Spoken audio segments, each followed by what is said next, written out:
you today about Rainbow Rowell's book called Landline. But first, it's really close to Christmas, and I had at school an ugly Christmas sweater day, so I wanted to kind of show off my talent of making really ugly Christmas sweaters that are really ugly. So I got a sweater for Christmas like a couple years ago that was like, it's really itchy and it kind of hurts, but so what I did is that my friend brought some garland and we just wrapped it up in a circle, and we have like gold stuff around it and ornaments and a bow and a head. I made a headband. I like glued on these little bows on the headband, and I felt all day like Lana Del Rey, like with like a flower crown, but like Christmas version, and was like, just like pretending like I was Lana Del Rey. And the best parts are my shoes. I love my shoes, but they almost felt, it was kind of weird to like look down and like see me walking in them, but they're really, really cool. And my friend dressed like opposite of me, so if you want to go look at that, you can just go on my Instagram. But yeah, so before we move on, just admire all of my hard work.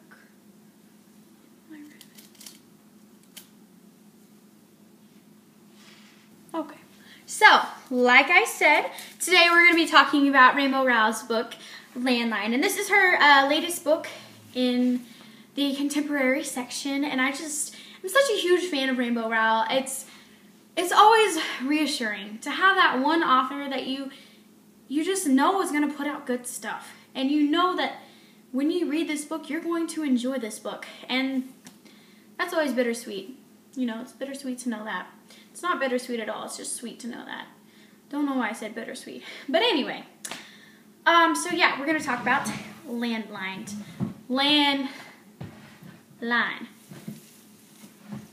Alright. Oh, another thing I was really excited about this book was that I had no idea that it was set during Christmas, which happened to be a perfect coincidence that it's almost the holidays currently in the making of this video, and it'd be a Christmas book. And I think people need to read more holiday books around the holidays. And I think there should be equality for all holidays. I think there should be St. Patrick's books and Thanksgiving books, and I think you should read those books during Thanksgiving. And like Christmas books should be read during Christmas. And I think the author should let those people know that. But I mean, you can read this book, Landline, anytime during the year because it's equally as adorable any time of the year. But it was just really cool to read it while it was Christmas time. So we start out with Georgie McCool, and Georgie McCool is a 30-something-year-old woman. She is a comedy writer and writing scripts for a comedy TV show called Jeffed Up currently. She has her best friend Seth, who is also like her writing partner, and they have been working behind their company's back in writing their own sitcom, and I think it's called, it says something about lives in it, but I can't remember what it's called right now. I'll put it like on the bottom. Anyway, so she and Seth do that for a living, but she's married to a man named Neil. She has 2 kids, Alice and Numi. I don't know how to say that kid's name, but I know that she was like a cat 90% of the time, so I just went with like cat. So yeah, so she's married to a man named Neil, and it's during the holiday season, and he says, okay, well, don't forget, we're going to my mom's this year. We're going to go fly up to Omaha. They live in California. They're going to go fly to Omaha and celebrate Christmas there. So she's like, oh, Lord, crap.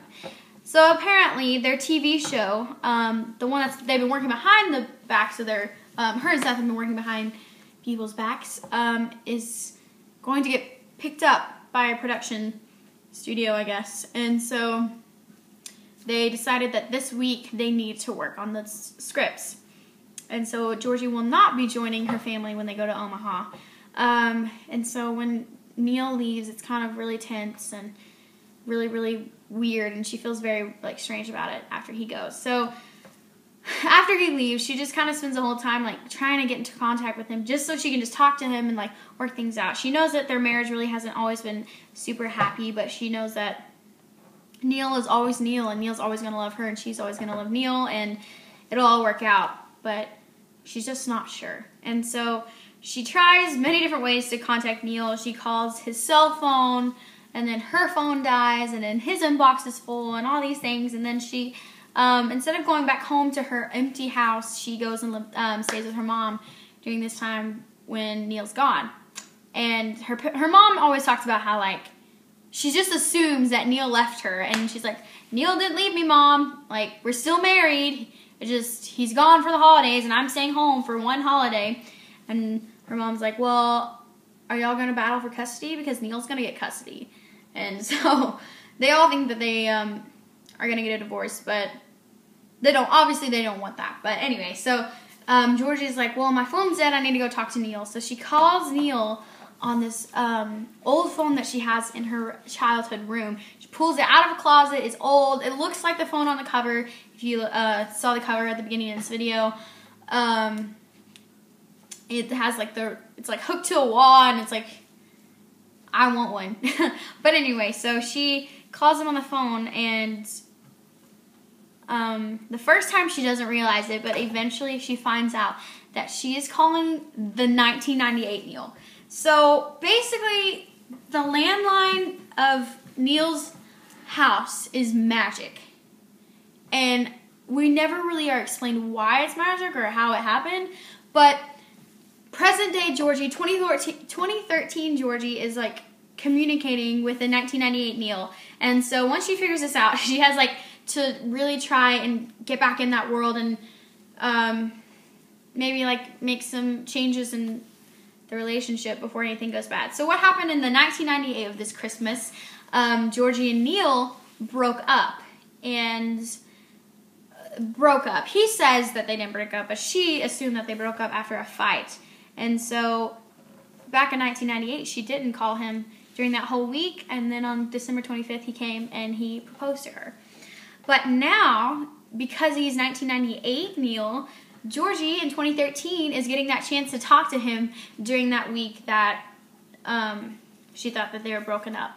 So she kind of, you know, conflicts with herself whether if, like, you know, she was given this, like, this tool to, you know, communicate in the past, and she doesn't know if she, you know, she should convince him to, you know, like, make sure you propose to me and, you know, make sure you stay with me because I love you, or she doesn't know if she's sure to, like, maybe tell him to not, you know, stay with her, to be happy with someone else, because she sees how unhappy he is in 2013, and she doesn't, you know how to fix it, and she thinks, well, maybe he'd be better off if he never even proposed to me in the first place. And so that's kind of her battle throughout the whole story of deciding what to do when she's on the phone with the 1998 Neil. And there's a lot of funny things that happen when this phone is involved. She has a kid sister named Heather who is 18 when Georgie is like 30-something. So in 1998, her sister Heather was 2 years old. And so her sister Heather is like, are you calling Neil? And she was like, yeah. And so eventually, like, Heather picks up the phone and she's like, hey, Neil, it's Heather. And Neil's like, what? And Georgie's like, Heather, get off the phone, or so help me God, I'm going to beat you up. Or, like, I don't even know what she says. She's like, so help me God, I'm going to kill you. And so Heather's like, fine, I'll just get off the phone. So back on the phone, Neil's like, who's Heather? And Georgie's like, my cousin. So he's like, you have a cousin named Heather? And your sister's named Heather? And she's like, we named my sister after my cousin Heather. And so it's just kind of funny how, like, little things happen like that. And so I'm guessing for, like, the whole time, like, back in the future, like, you really thought that, like, Georgie had a cousin named Heather. And that's kind of awkward. But anyway, so a lot of, really cute things happen. We have a lot of flashbacks within the story of, young Georgie in college, how her and Neil met. He was the cartoonist on the newspaper that she worked on, and so he would draw a lot, and so like their conversations would really be Georgie talking, and then he would draw something, and in a little speech bubble he would reply, and so it's just really cute, their relationship, and they have this like kind of a trend of like when they would get kind of heated in a conversation, he'd be like, "Can we start over?" And she'd be like, "From where?" And he would say, "From how are you today?" And they would start over, and it's just little things that just prove to the reader that they're meant to be together despite the the hesitation of both Georgie and Neil. And so basically what happens is that on the 20 or a couple days before he was to propose, Georgie goes like crazy on the phone with him. She's like telling him to break up with her, and then he's like, "I don't want to break up with you because I love you." And she's like, "Well, I don't want you to be unhappy, and you're gonna be unhappy because I know these things." He's like, "Why do you know these things? You don't know about anything." And like, she just kind of blows up, and then realizes that that eventually was her last phone call with the 1998 Neil, and she freaks out, and she doesn't know she could have changed her future forever.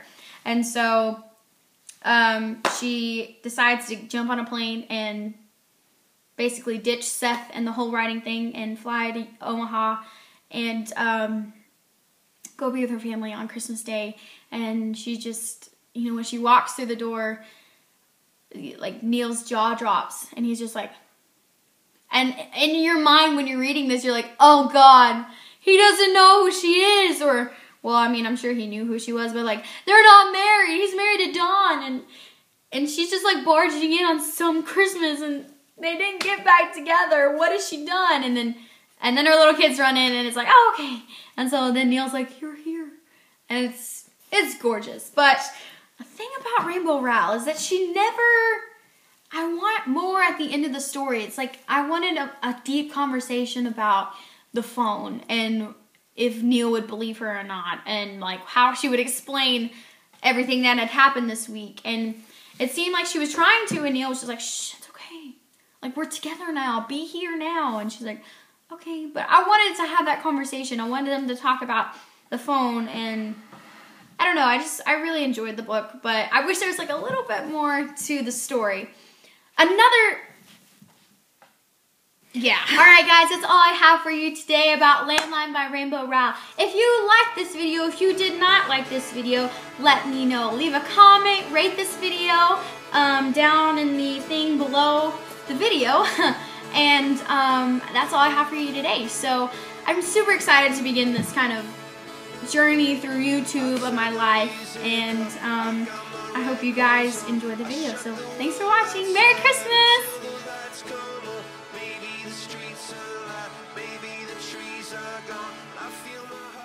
Oh, I gotta do my hair.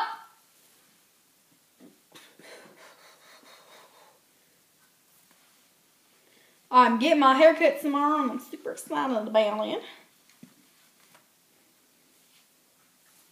I have a confession to make.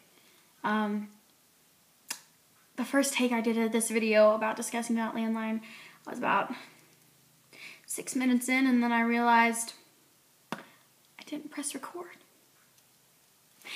Way to go, rookie YouTuber!